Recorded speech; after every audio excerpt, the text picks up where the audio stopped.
अक्सर देखा जाता है कि सरकारी विभागों की मनमानी और सुस्त रवैये के चलते आम जनता न्याय की गुहार लगाने के लिए दर दर की ठोकरें खाती है, लेकिन उन्हें न्याय नहीं मिलता है। ऐसा ही एक मामला बड़वानी का सामने आया है, जिसमें ग्राम कालाखेत के आदिवासी परिवार का 6 वर्षीय मासूम बालक धन्नालाल बकरी चराने के दौरान 11 केवी एमपीबी की लाइन के अर्थिंग से करंट लगने के चलते गंभीर रूप से घायल हो गया था, जिसे आनंद फानन में अस्पताल बड़वानी भर्ती कराया, जिसकी हालत गंभीर होते हुए डॉक्टरों ने उसके इलाज के लिए इंदौर रेफर किया था, जहां लंबे समय तक उसका इलाज लगातार जारी रहा, जिसमें उसकी जान तो बच गई, लेकिन इस घटना में उस मासूम ने अपना एक हाथ गंवा दिया और पांव भी ऐसी स्थिति में आ गया। इसके लिए 2 कदम चलना भी मुश्किल की डगर हो गया। अब वह बगैर सहारे के चल भी नहीं पाता, उसे चलने के लिए माता पिता का सहारा लेना पड़ता है। मजदूरी और थोड़ी सी खेती से परिवार का गुजर बसर करने वाले धन्नालाल के पिता मशरू इस बात को लेकर काफी परेशान रहने लगा। अब इस बच्चे का भविष्य का क्या होगा? इसके भाई बहन का पेट भरने के लिए उसने मजदूरी छोड़कर जैसे तैसे धन्नालाल ने कलेक्टर, एसडीएम, एमपीबी और थाने के चक्कर काटे, लेकिन उसे हर जगह से निराशा ही हाथ लगी। ऐसे में उसने लोक उपयोगी लोक अदालत की जानकारी मिली। उसके बाद उसने विधिक सेवा में पहुंचकर न्याय की गुहार लगाई, जिसके बाद उसे वकीलों की फीस दिए बगैर लोकोपयोगी लोक अदालत के केस लगाया, जिसकी सुनवाई लगभग 2 माह तक चली, जिसमें लोकोपयोगी लोक अदालत के अध्यक्ष के द्वारा मामले की सुनवाई करते हुए मौका पंचनामा, एमपीबी की रिपोर्ट सहित अस्पताल में हुए भर्ती तथा साक्ष्य और बयानों को दर्ज कर एक अहम फैसला सुनाया, जिसमें आदेश जारी करते हुए धन्नालाल के भविष्य को देखते हुए उसे 20 लाख रुपए की आर्थिक सहायता राशि हर्जाना एमपीबी को भरने का कहा गया। इस आदेश के जारी होने के बाद मशरू और उसके परिवार को जीवन का एक आधार मिला। जिला एवं सत्र न्यायाधीश ने भी परिजनों को धन्नालाल को अच्छा पढ़ा लिखा कर अफसर बनाने की बात कही। इस फैसले के आने के बाद देश की जनता का न्याय के प्रति भरोसा और ज्यादा सशक्त होगा। कई घटना हुई थी ना, कैसी मदद मिली तुमको? मतलब कि अपने पूरा बकरी चराने गया था, उसके पीछे लाइन निकली, उसके आर्थिंग उतरा हुआ था, उससे करंट आर्थिंग में था, वो बकरी चराने के पास ये हो गया कि वहाँ पर उसके करंट लगा। उसके बाद हम बड़वानी हॉस्पिटल आए, वहाँ से इंदौर चलाए, रेफर हो गया। फिर वहाँ से आवेदन लगा तो हमारे को कोई कलेक्टर में मतलब कि कोई सुविधा नहीं मिली, और एमपीबी वाले से भी कोई ये नहीं मिली सुविधा। फिर क्या हुआ? फिर अभी यहाँ अपने विधिक सेवा में आके उसके सेवा मिली, उसको केस लगाए हो? फिर केस लगाए। फिर कई अभी कई मिले तुमको, कई मदद मिली? काय मदद मिली? बच्चा पैसा मिली या फिर अभी तब नहीं मिल रहा, अभी मिलने की बताए। ऑर्डर कर दिया? ऑर्डर कर दिया। कितना को करियो? 20 लाख तक।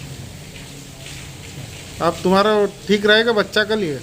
ठीक है। काई करोगे? ओके पढ़ाओगे लिखाओ काई करोगे? पढ़ाएंगे आगे, पढ़ाई के कहीं भी नौकरी वोकरी मिल जाए तो उसकी भविष्य सुधर जाए।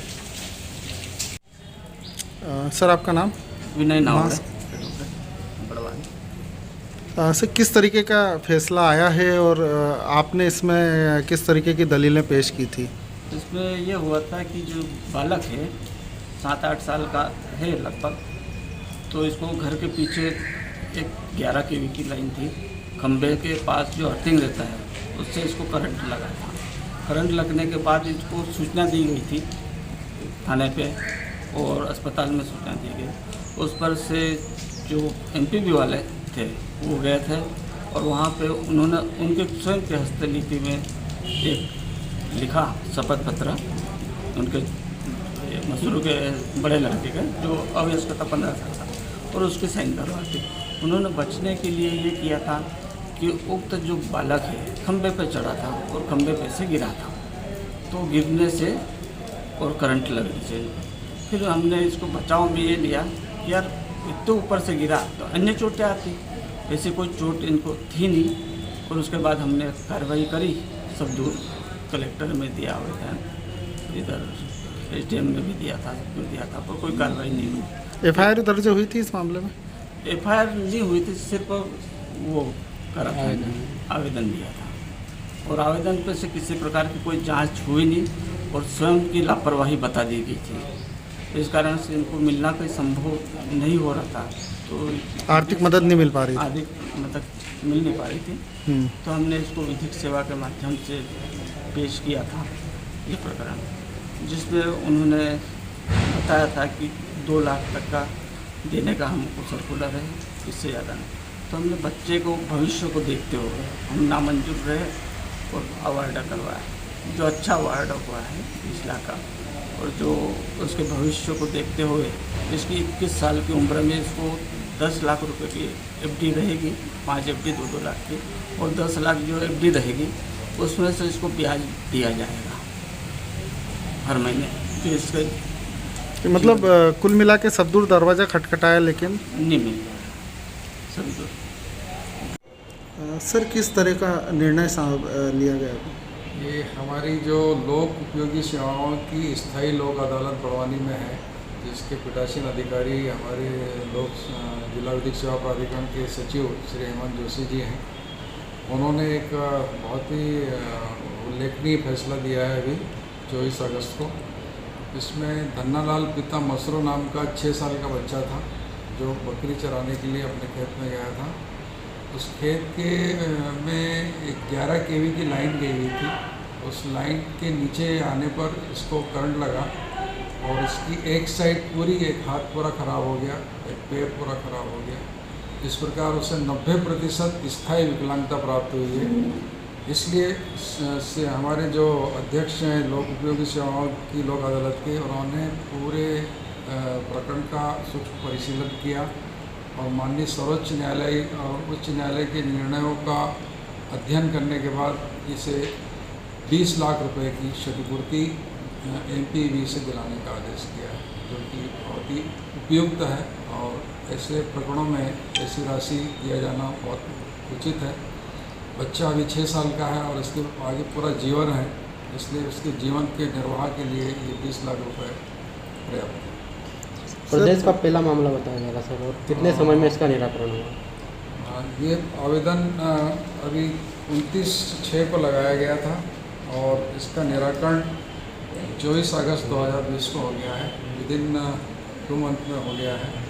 तो ये इस प्रकार का प्रकरण मैं यहाँ पिछले 3 साल से हूँ, ऐसा पहला प्रकरण आया है और मेरी जानकारी में ऐसा यह पहला प्रकरण होगा हमारे प्रदेश का, जिसमें एक छोटे से बच्चे को विकलांग होने पर 20 लाख रुपए का अवार्ड दिया है। सर माली हालत किस तरह की है ये जो परिवार है इसकी? ये माली हालत बिल्कुल खेती किसानी करने वाले लोग हैं, मजदूर पेशा टाइप के लोग हैं और इनकी आर्थिक स्थिति वैसे बहुत काफ़ी BPL ग्रुप के लोग हैं ये, तो इसलिए बच्चे के भविष्य के लिए 20 लाख रुपए काफ़ी उपयोगी होंगे। सर इस तरीके के और मामले हों तो क्या वो कोर्ट तक पहुंच सकते हैं क्या? हाँ, ऐसे मामले में कोर्ट में भी दावा लगाया जा सकता है। जिस पक्ष का उसमें लापरवाही के कारण क्षति हुई है इनको, उस पक्ष के विरुद्ध, जैसे MPV है इसमें, उसकी लाइन गई थी बिजली की 11 kV, तो उन्हें सावधानी रखना चाहिए था कि उसके क्या क्या सुरक्षा उपाय हो सकते हैं, वो उन्होंने नहीं किए हैं। इसलिए जो इसके लिए उत्तरदायी है उससे दिलाया